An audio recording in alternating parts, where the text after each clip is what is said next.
สบายดีพี่น้องมื้อนี้เราจะมาอ่านพระคัมของพระเจ้านำกันในพระคัมภีร์ลูกาบทที่16ข้อ19หา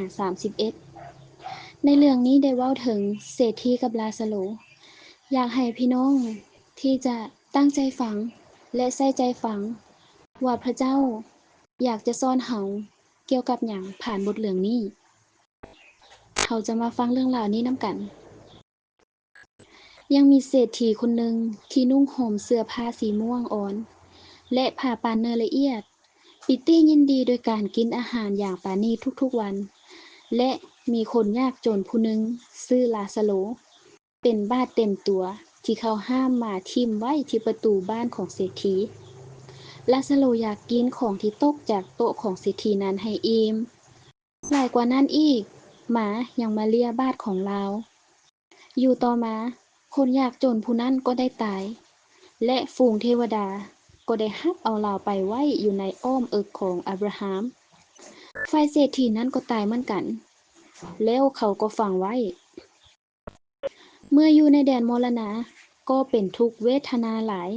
เศรษฐีนั้นจึงเงยหน้าขึ้นแล้วเห็นอับราฮัมอยู่ใกล้และเห็นลาซาโรอยู่ในอกของทานดังนั้นเราจึงฮ้องขึ้นว่าอับราฮัมพ่อเอ๋ยโปรดเอ็นดูข้าน้อยได้โทนโปรดใส่ลาซาโรเอาปลายนิ้วมือจุ่มน้ำมาแปะใส่ลิ้นของข้าน้อยให้ซุ่มเย็นได้โทนเพราะข้าน้อยทนทุกข์ทรมานเลื่อหลายอยู่ในเปลวไฟนี้แต่อับราฮัมตอบว่าลูกเอ๋ยจงระนึกถึงข่าวเมื่อเจ้ายังมีชีวิตอยู่เจ้าได้รับแต่ของดีสำหรับตนส่วนลาซาโรแล้วได้รับแต่ของบ่ดีอย่างเดียวกันนั่นแหละแต่บัดนี้ลาซาโรได้รับความสุขสบายอยู่ในที่นี้ส่วนเจ้าแล้วกำลังได้รับความทนทุกข์ทรมานนอกจากนี้อีกระหว่างพวกเรากับพวกเจ้ายังมีเหวเลิกตั้งขว้างกันอยู่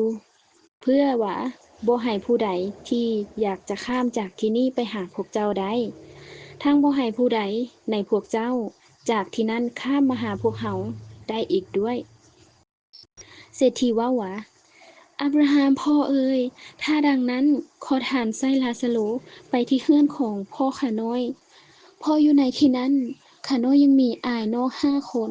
ให้เราไปตักเตือนพวกเขาเพื่อบ่ให้พวกเขาจะมา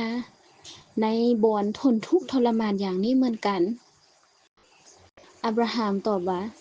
อ้ายน้องของเจ้าพวกเขามีถ้อยคำของโมเสสและของพวกผู้ประกาศพระธรรมอยู่แล้วให้พวกเขาฟังถ้อยคำเหล่านั้นซะเศรษฐีตอบว่า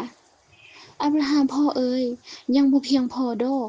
แต่ถ้ามีคนหนึ่งเป็นขึ้นมาจากตายไปหาพวกเขาพวกเขาก็คงจะทิ่มใจเก่าเอาใจใหม่แต่อับราฮัมตอบว่าถ้าพวกเขาบ่เชื่อฟังถ้อยคำของโมเสส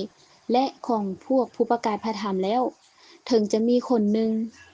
คืนมาจากตายพวกเขาก็จะยังบ่ยอมเชื่อฟังเหมือนกัน